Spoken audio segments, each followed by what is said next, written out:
Welcome in, ladies and gentlemen, to another edition of the Go 24/7 podcast. Thanks for listening. I'm Billy Embody. It is Monday, a day after LSU has announced that it is parting ways with Ed Orgeron. 2 days after LSU shocked pretty much all of us and beat Florida in Tiger Stadium in a wild shootout game that had just about everything you could have wanted and we've seen in this series, quite honestly throughout the entire rivalry. But it wasn't enough to save Ed Orgeron. We all talked about it. We felt like he was going to be most likely let go at the end of the year, and he'll do just that. He's going to get his entire buyout of almost $17 million, and he's going to coach out the rest of the year. Him and Scott Woodward agreed to the settlement and buyout and announced it on Sunday after news broke that they had agreed to it. Negotiations had started after that rough Kentucky loss and were agreed to Sunday, which means the Ed Orgeron era in Baton Rouge, which left LSU really spiraling as of late, but also gave Tiger fans that 2019 national championship team is coming to an end. Joining me now, Shea Dixon. You were there live in person along with Maddie B. The scene at the press conference was kind of interesting, but let's lead off with the decision to move on from Ed Orgeron and the timing. For me, I think this helps the program at least begin to turn the page right away, and the coaching search getting a jump on it early. But it was just interesting coming off of a third straight win for Ed Orgeron over Florida. Yeah, for sure. And like I said, we'll get to the press conference in a minute in terms of, and we'll get to recruiting stuff in a minute. But you made that comment, and Orgeron and Scott Woodward, the AD, said that the decision to do it now he felt like would help recruiting. And I was talking to someone on LSU staff earlier today, and I mentioned that comment, and they said, "Look, there'll be some decommitments, and we've seen one." And they said, "You know, maybe don't be surprised by that," but that there was so much building up with every commit almost of, hey, we're hearing everything out there. Is Coach O going to be there?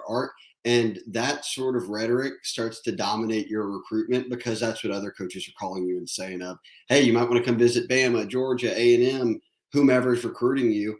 Because what if those guys aren't there? You need a backup plan. I mean, we saw it with Walker Howard in Notre Dame. He was, said, hey, look, I've been talking to Notre Dame just in case something happens with Coach O and I don't know the new staff and I'll get to know them. And I think that in Woodward's eyes, this eliminates that. And everyone has the answer that there will be a new coach.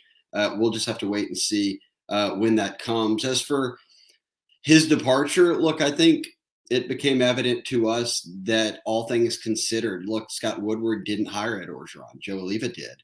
And this is Scott Woodward, a guy who's from Baton Rouge, a guy who has been around the block, whether it's Washington, A&M, now back to LSU again at this time as the AD. I think he sees this as the chance to leave his legacy, right? I mean, his legacy as LSU's AD is going to be this hire. It's not going to be largely that he hired Kim Mulkey, a Hall of Famer, to coach the women's basketball team. That was sort of an out of left field hire. Like, wow, he really went big game hunting and pulled that off. Jay Johnson, who's got LSU sitting, I think, number 2 recruiting class in the country. They didn't lose any guys to transfer. They gained a bunch of Arizona transfers and guys from other spots. And it seems that hire is going to go well, or at least has gone well off the field. But this one's the big one. And so I don't think after being 9-8 over, since the 2019 season, which is when Scott Woodward got here, being 9-8 in that stretch, being 4-3 this year, and really they both said it. This kind of happened before the Florida game. Thursday night is when it sounds like they got everything finalized. So at that point, you're at 3-3. You're sitting at 500 once again. And Woodward's on his track record, on his resume, however you want to describe it, Billy. He's got a history of when he gets to a program, he gets his coaches in there once he sees an avenue or a window for that to happen. Saw it at Washington. We saw it at A&M with Kevin Sumlin. And I think now you look at this football job and there was just a feeling that the fan base had already sort of split in terms of apart from the support they had for O in 2019 and prior to now. And that had sort of dwindled for a number of reasons, including, and most importantly, on-field performance. It just didn't look like the LSU of old. So Orgeron, it was interesting. And we can talk about the press conference, Billy and Matt, who was there with me. It was odd. I haven't been to one of those before. We're in the middle of the season. the AD and the head coach are sitting there fielding questions about him terminating the deal, but him staying coach and how he's going to handle recruiting and coaching the team. And I thought O handled it well. And certainly Scott made it very clear that he's beginning his new search now, and he wanted the LSU fan base to know that this was the decision, and that he still supports O being here the rest of the way. So it was awkward, but I thought for as awkward as it was, Billy, and people that I've talked to, other media and just fans even, were like, I thought O handled that well, just because it's such a tough spot to be in. Yeah, I completely agree with you about Ed Orgeron handling it well. He really, you could tell he had a moment after that Kentucky game where he felt like things were trending in the wrong direction. He said as much, but you could tell when he was sitting there with Scott Woodward that he knew this was coming at some point, that he would have to address this, or the time was coming that his tenure would end at LSU, and he just seemed kind of at peace with it. He was asked Relieved. about, relieved, at peace with it. Felt, someone asked him about, was there a weight being lifted off his shoulders, and he said no. That weight was more so me thinking we were going to win the game against Florida, but still, he looked like somebody that was really just ready for the next chapter, that the future had been decided for him, and can move on now. And it was an awkward press conference in some sense, but O still joked a little bit, about how he's going to get his money and he's going to be able to buy a hamburger, a double cheeseburger, whatever he wants, and he can certainly do that. And he's going to take the 2022 season off as of now to spend some time with his sons, assess what's next, do all of those things. And for LSU, they're going to be on the hunt for a new football coach, obviously, which we'll talk about in a minute. But already we're seeing some players make some decisions, both in recruiting and with the transfer portal. And we'll touch on those right now, because that broke just before Ed Orgeron's Monday regular Ole Miss week press conference. Let's start with Coy Moore. He hasn't had a reception since the Central Michigan win. His role's kind of diminished as the freshman receivers have taken over, but he's now set to enter the NCAA transfer portal. He wasn't in there at the time of publishing the article, but we confirmed through some sources that he's going to enter the portal. For LSU's receiver room, it was apparent he didn't really have much of a role anymore. They even moved him at running back in practices for some looks potentially in the run game, but that was before Ty Davis Price broke out with his huge showing. But it just seems like now he's going to get a jump on his next stop, wherever that is. But for LSU, it also doesn't really help him that he entered now, because December 15th is that date where LSU can start stacking up some of those more initial counters with the transfer portal rules. Yeah. So the new transfer portal rules are that you can count up to 7 guys for every guy you lose off the team that enters the portal. You can replace them up to 7 guys, which, that helps your scholarship numbers in a big way. You're not down, however many guys that leave, and you still are stuck at signing 25. So you can still sign 25, but you can also use a transfer to replace a transfer, but only after the first semester comes to an end.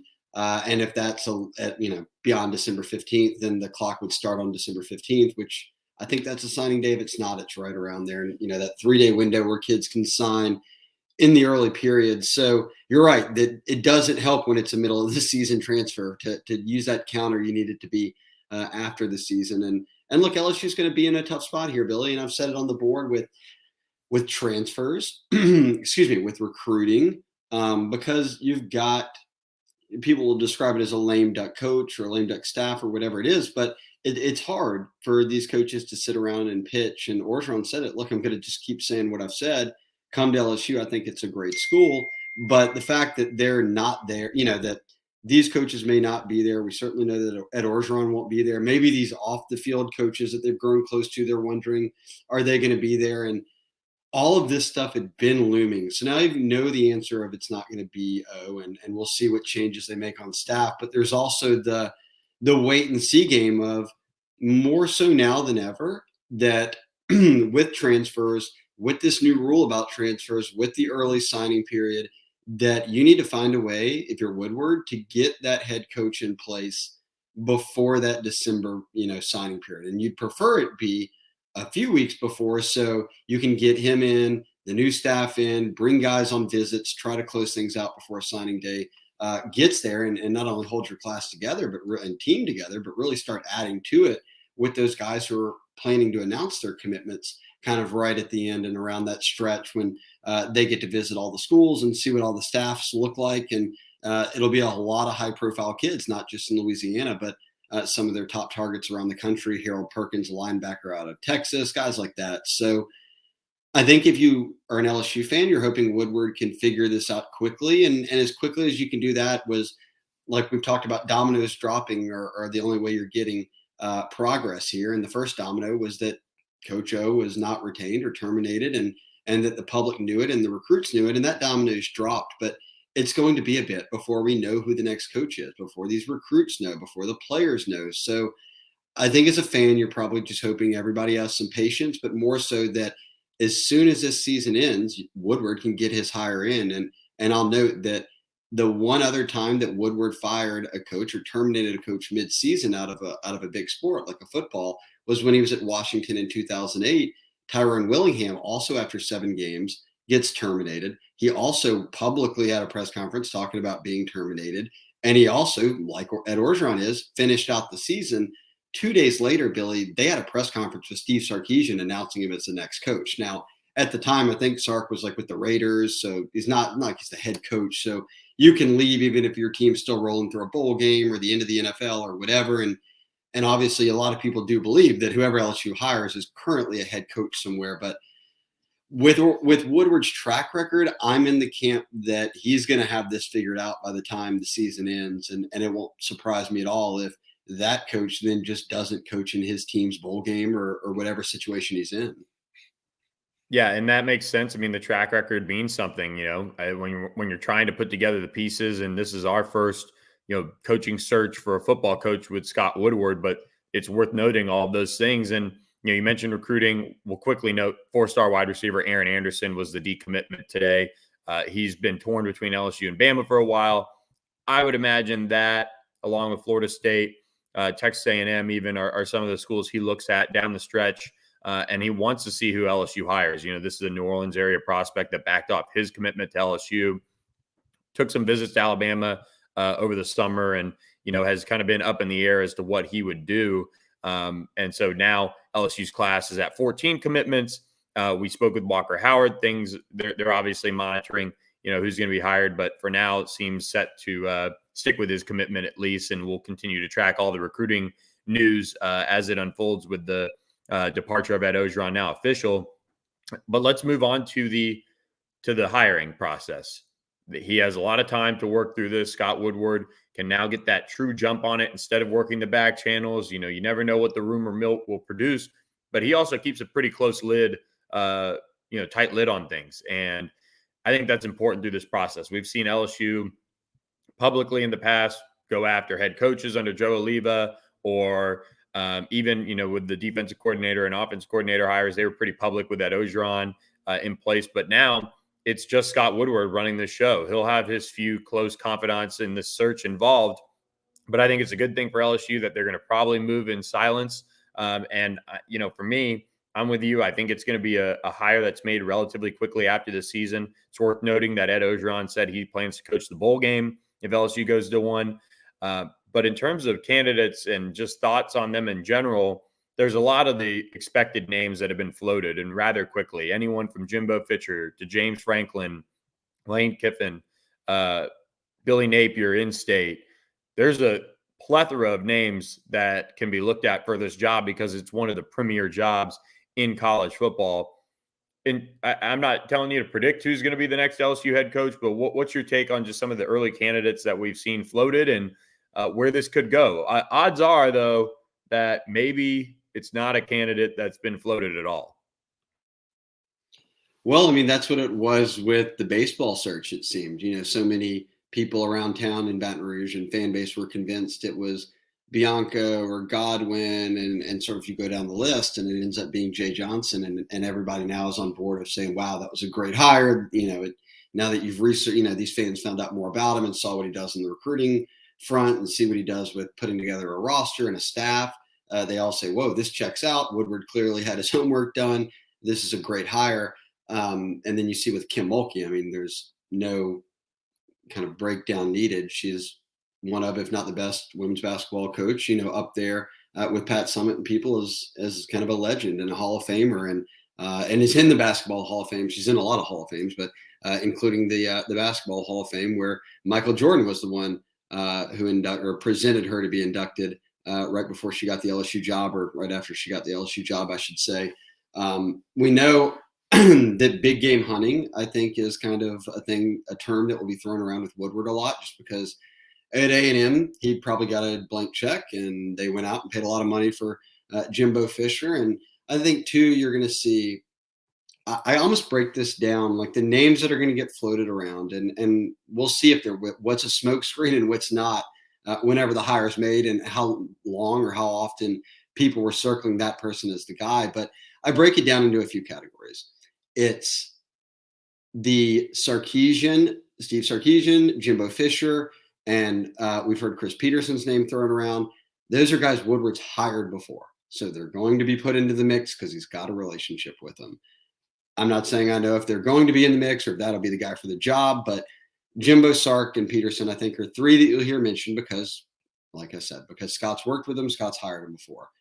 I think there's the group that are like the hot names, right? And you go through, and I don't even know if like a Matt Campbell's still on that, but he was always been that kind of name the past couple of years. But it seems right now it's guys like James Franklin at Penn State, Luke Fickell at Cincinnati, guys whose teams are playing really well, who are recruiting very well, and who have had some sort of real stability of success. I mean, look, excuse me, James Franklin won 9 games at Vandy twice. Like, what else do you need to know? Like, LSU's not winning 9 games right now, and he did it at Vandy 2 times. So you get why these guys' names are up there.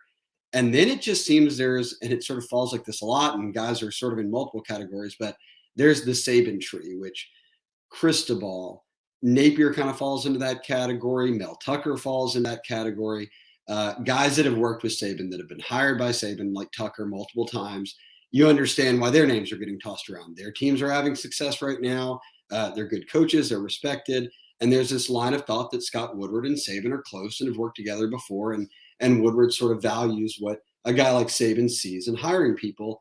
And then I get to the last category. And I don't know if that also means they're last in the list, but it's guys that I think people would view not as like safe hires, but if you're like a really, you're an unstable program here at the moment, off the field, Title IX, whatever else. These are guys that I think people view of, they can put together a staff, they can stabilize your program, they can probably do well in recruiting for you, and they may not be the home run hire, they may not have all the experience, but you'd have some faith in them as people that they could get the job done with, the guys they put around them.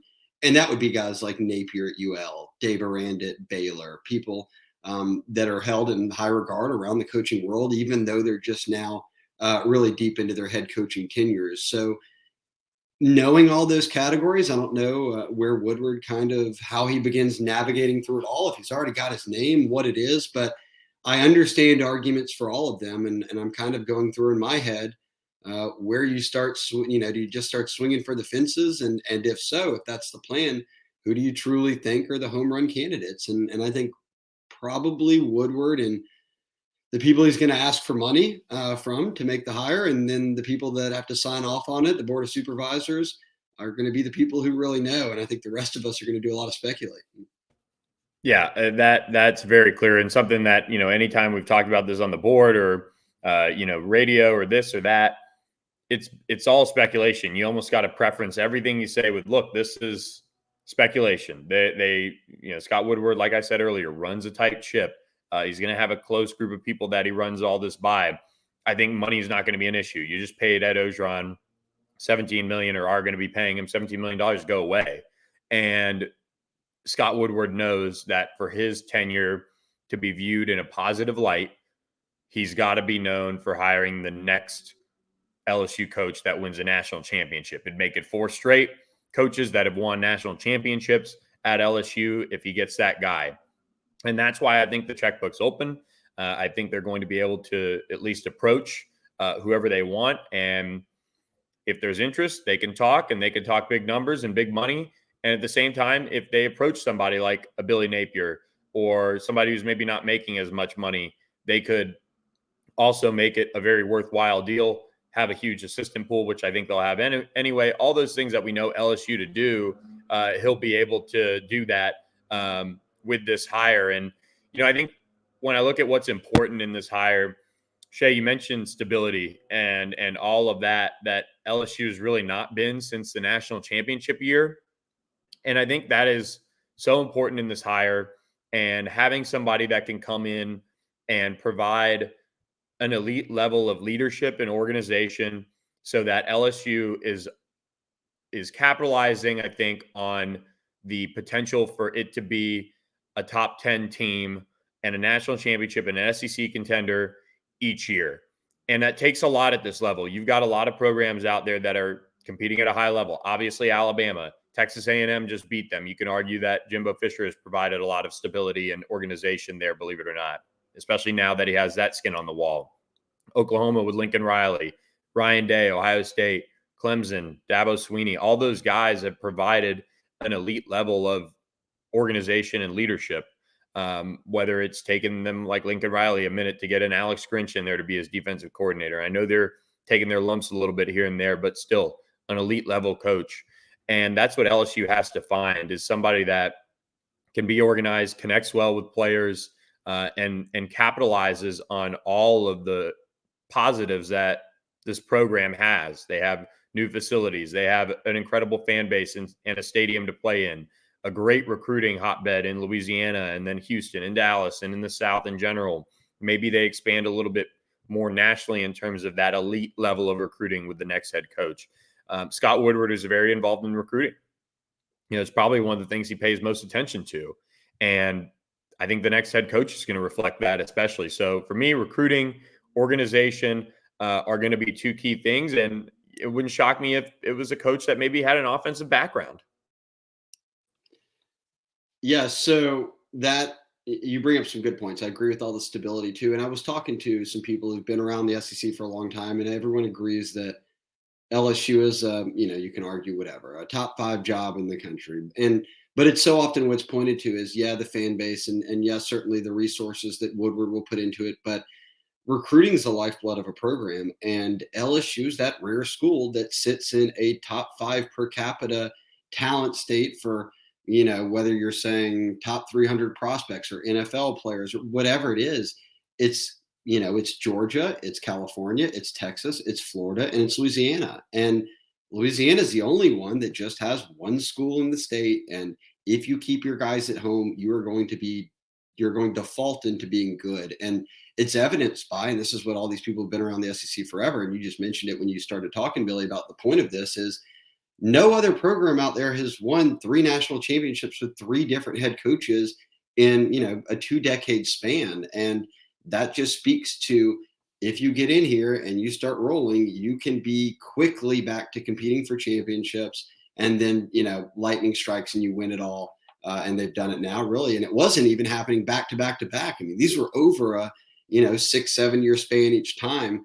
I think that, 03 to 07, obviously 2020, but you get the point. I think that it just points out that this job is set up for success in a big way. And if you get a head coach in here and a staff in here and you get them rolling, you're competing, no problem. So no one's going to view this job as being like down and out right now, or you don't want it.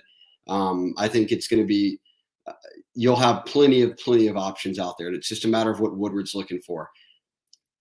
When I think about what this job needs, though, and I'll choose something other than stability here, and it is stability, maybe in a different way than you're talking about it, Billy, but is that, and this is sort of maybe my nature too, is that in situations, how do you minimize the room for failure? And I think that with Orgeron, we saw, and it can be argued that a demise of it became that the coordinator hires weren't there. And we saw it in the beginning with Matt Canada, when they just didn't get along and just didn't groove. And look, Canada's in the NFL and he's an OC. So, I mean, he's doing his thing, right? But the Bo Pelini, which, failed very badly, a lot of the assistant coaches, but namely the coordinators. And then you get into this year when they're in must-win situations and you just didn't make good hires. And when you have success, you're going to ultimately have your coordinators plucked. Dave Aranda becomes a head coach. Joe Brady, who is passing game coordinator, but him and Insmee are right there going through things as kind of the operators of the 2019 offense.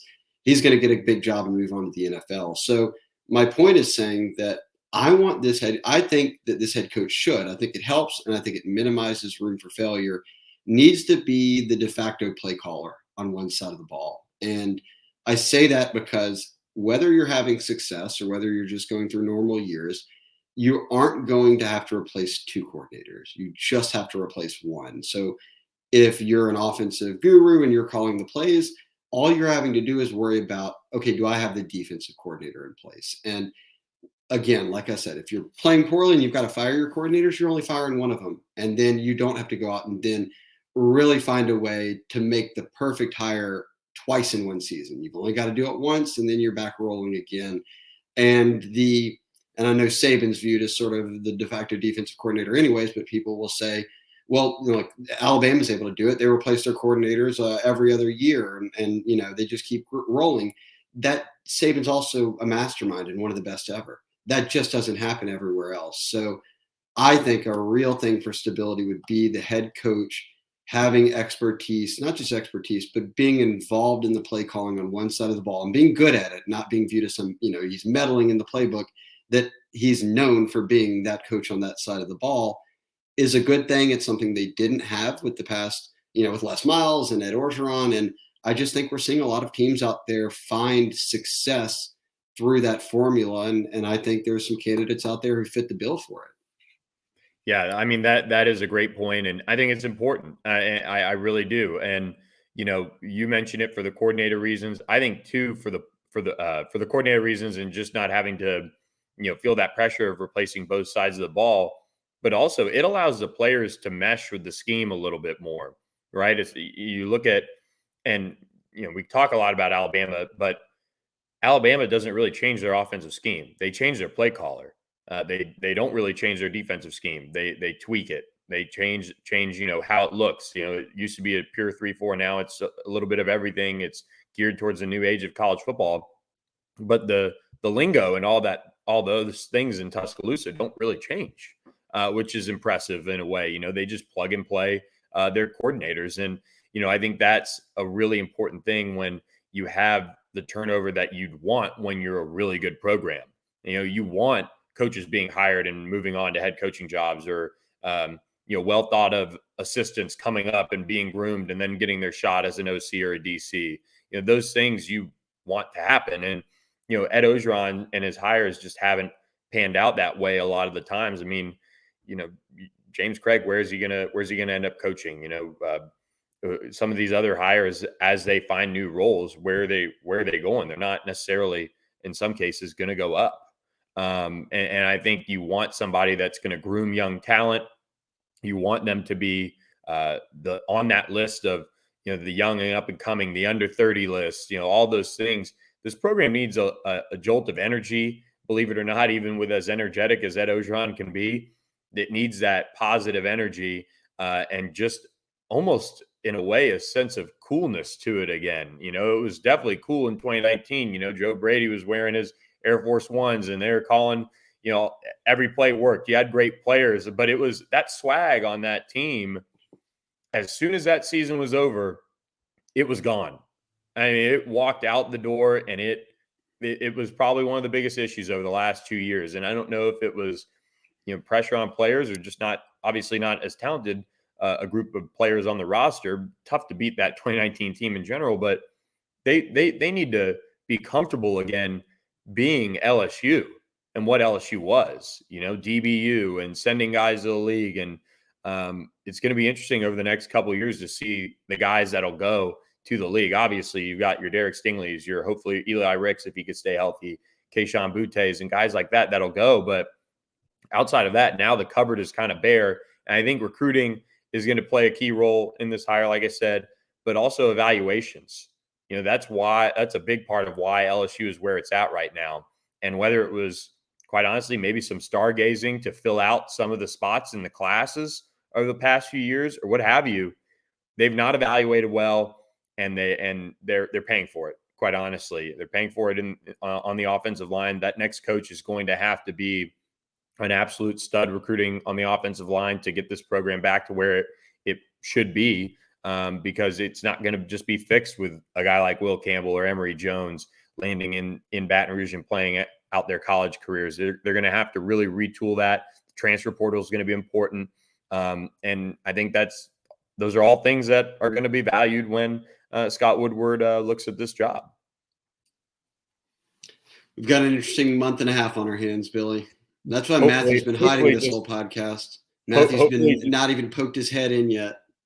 Hopefully just a month and a half. And we can bring in Matty B right now, though, because we're going to chop it up about Florida. There was a lot of positives about the offensive line that day in Baton Rouge as Ty Davis Price sets an LSU single-game rushing record, breaks Leonard Fournette's record.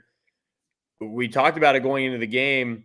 Florida has this great defensive front that gets pressure on their quarterback, but the run game just took off. And it was I was actually watching it with my girlfriend's brother-in-law, who is a Florida grad, and it was just demoralizing, not only probably for that Gators defense, but for him as well, for those LSU fans listening out there. What an awkward watch. Oh, I'm working, and he's just cringing at every play called by Jake Peets, pretty much, as Ty Davis Price rolled off 8 yards, 20 yards, his touchdown. It was he was a broken man by the end of it. I mean, it wasn't even like Jake Peets went like deep into the bag either. It was like, the same counterplay the entire third quarter or fourth quarter that just gashed Florida time after time. It was like Florida was just completely caught off guard. I think they went into the game kind of like Kentucky did, just like, what are you going to do? Run the ball on us all game? Like, is that what you're going to do? That's going to beat us? And LSU did it, and they actually succeeded in it, and they stayed with it. And that's really all, we've kind of been asking for at this point, is to stick with it and give it a chance. And albeit the offensive line got better as the game progressed. And I was so impressed by their ability to commit to the run game and the offensive line's improvement, really. And shout out Ty Davis Price too. I even went and got, you'll see this if you're watching on YouTube. I loved this. Shout out to the Advocate, our friends over there. I loved this front page of the newspaper. Ooh, good job. The priceless. Good job, Advocate. There you go. That's a great front page. Yeah. Hey, they just kept mashing at him, using Jack Mashburn in there. Am I allowed to make that pun? He was a key in that as well. LSU just retooled really their approach to the run game, and it paid off in a big way, Shea. Yeah, shout out Ty Davis Price, the guy that, like we said Sunday on the pod, Matt, that everybody screamed to be benched, and now he owns the single game rushing record. And the O-line shout out to Jake Peets, who look, he ran the ball all day, and you get down to 4th and goal, and he says, "Coach O, you want to keep running it?" And he said, "You make the call, man." And he goes, play action. Max makes a great move to kind of spin around and finds Dre Jenkins just wide open. His third touchdown. You win the game. You get the pick on defense next series, but you pull ahead, and it becomes the game winner. But this gap scheme, sort of zone running, where just a lot of pulling guards, I think it's worked for Ty Davis. I think it's worked for the O-line, and then we start to see guys like Ed Ingram pick up some confidence and realize again, like, dude, I've played a lot of really good football here. Like, there were times everyone agreed going in the season Ed Ingram was the best O-lineman they had. And there were times he was getting pushed on his butt, in games where you're like, what is going on here? Like, these guys forgot to even how to play O-line. Then you look at the Florida film, and Ed Ingram's pulling and just knocking guys' heads off. So I think that the new play calls and the new run schemes sort of fit the O-line and Ty Davis Price really well. And I think that you got to stick with it, because the past couple of weeks, you haven't had Max be perfect in the passing game, but you've been able to pull off those plays where when you've needed them in big moments, or move the chains when you needed to, and you'll mix in some bad throws or some poor, pass pro here and there. But when you've got that run game going, then you're able to open up some of those plays that give you just those handful of game of whether it's explosive or just moving the chains in the passing game. And has sort of completely, we've now flipped the idea of what LSU needs to do on offense. And now we're saying they should probably just run it the whole time, and then just pass it when they have to. With Kayshon Boutte now down, that actually might be the best option, but we'll see. And look, I know y'all are going to talk all about Ole Miss on Thursday's pod, but I asked O today, when you play Ole Miss and they just literally want to snap it immediately on every play and score every possession and just never stop, do you play keep away or do you have to just go score for score? And he said, look, it's going to be situational, but there is going to come a time, and probably early, where LSU is going to want to run the football.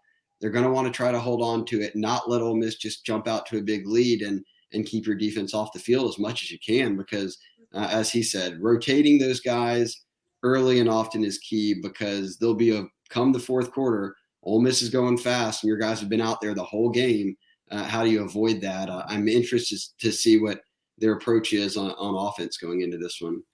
Yeah, and Marlon Martinez, shout out to him. Chason Hines questionable for this week's game against Ole Miss, but he stepped in and looked really good, I thought, for LSU on the offensive line. So doing it without some key guys. Anthony Bradford also got hurt. Coach O joked that it took quite a few guys to get him off the turf with how big he is. Poor Anthony Bradford getting that or that joke thrown his way, but it's just reality. They just stepped up. This was a product of maybe Brad Davis's offensive line coaching taking a little bit of hold. It took a minute, but they have that impressive day. And then it was also a debut for Sage Ryan, former 5-star defensive back, gets in on a pass breakup on his first play, thrown his way. So LSU, maybe a little bit of confidence built. The defense forced turnovers. I think they had gone 3 straight games without a turnover, or maybe 1 turnover in 3 games forced. And they come in and the biggest plays of the game were forced turnovers, and obviously the pick 6 by Dwight McGlothern. Yeah, well, that was the Mississippi State game. Since the Mississippi State game, yeah, the last couple.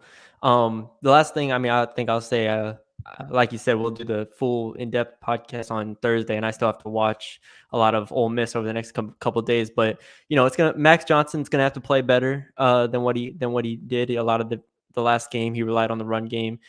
First half, he was very inconsistent, I thought. So I'm interested to see how Max Johnson bounces back.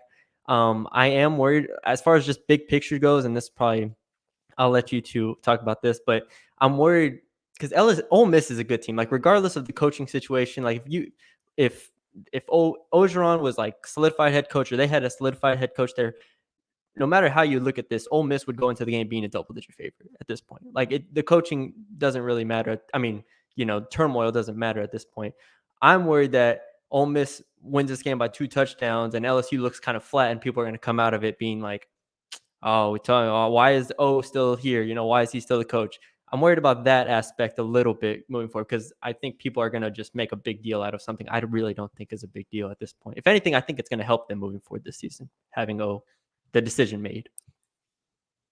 Yeah, no, I'm with you. I mean, I heard BJ Ojolari say it on Jordy Culotta's show, and I'll paraphrase it on Sunday night. And he asked him briefly about, the decision and not being there, and then, or permanently, remaining for the season. And he said, look, for us, it's just about going out and playing ball. And he said, Florida game, he said, for whatever reason, and it wasn't one of those things where he was like, oh, we already knew he wasn't going to be the coach, so we were all, it was off our minds. But he just said, we finally just went out there and just had fun with it. We played free. It almost felt like we had nothing to lose type thing. And when we played that way, all of a sudden our sort of the talent showed through, and the coaching was able to really start clicking. So I think, like Matthew said, it isn't as big of a deal as people might think it is. And I think how it can help is that the guys feel like, almost like looked like, there's a little pressure off. There's not every week everyone being like, man, is Coach O good enough for the job? Are they going to be, terrible forever? Are they just going to get run out of the building every time? I think now they kind of have a sense of, all right, everybody knows what's going on now. They're all on the same page. Let's move forward and have some fun here the rest of the season. And if they play that way, they'll need to play loose versus Ole Miss, because, like Matty B said, they're a really good team and they can put up a lot of points on you. But we saw last year, I did not expect Max Johnson and Kayshon Boutte to be out there setting records and going, whatever 40-40 shootout that was. So, and I didn't expect him to beat Florida. So I don't even know what I'm talking about anymore. They probably will go out there and win this weekend. Yeah, no kidding. I mean, we're not going to play the whole predict the season again after this, but we're so bad at it. So bad at it. Only one of us here is already wrong. So yeah, I think we I'm wrong for sure. I think I did say Florida would have been the game that I would have picked, but you might have to roll the tape back on that, Matty B, for us. But yeah, I'm wrong. Shocking. What is wrong for Ole Miss right now is Matt Corral questionable. At Orgeron said it might be a little bit of a smoke That's screen rat from poison. Yeah, rat poison. His buddy Lane Kiffin saying that Matt Corral is banged up, questionable for this weekend. And look, that's a big deal. He is just on a tear for the most part this season. Save the Alabama game. I remember it was funny. I was talking about this the other day with somebody. Matt Corral was there at the opening in Oregon, Shea, when we were there watching Justin Fields and Trevor Lawrence, Terrace Marshall, and Jamar Chase, and all those guys as one of the best quarterbacks in the country. And there's a lot of talk about him that week. And he ends up at Ole Miss, and he's playing like an elite quarterback right now. That's for sure. And do we think LSU needs to keep pace or play keep away this weekend? Matty B, we'll let you go after you answer this question first. There's no way they win the game scoring less than like 38 points. I don't think 42 points. Like I don't see a way in which they hold Ole Miss to like 35 points. That's tough. That's tough. And the defense played what better, right? But like we're still going to be talking about a team with, Cordell Flott on the outside, not your starting corners on the outside, Sage Ryan at nickel, safety position still without Major Burns, even though I thought they played better with Cam Lewis. Defensive line kind of hurt. So I like what I saw against Florida, but Florida still scored 42 points and they had 4 interceptions. Like it's not a perfect defense here. So I think the offense has to put up at least 42. Well, and I think too, when you look at, and I'll let y'all dive into the film on Thursday, but when you just look at the numbers too, I think people think of Ole Miss and Lane Kiffin or Jeff Lebby as, they're just going to throw it every play and they're trying to score on every play. They have more rushing yards than they do passing yards this year.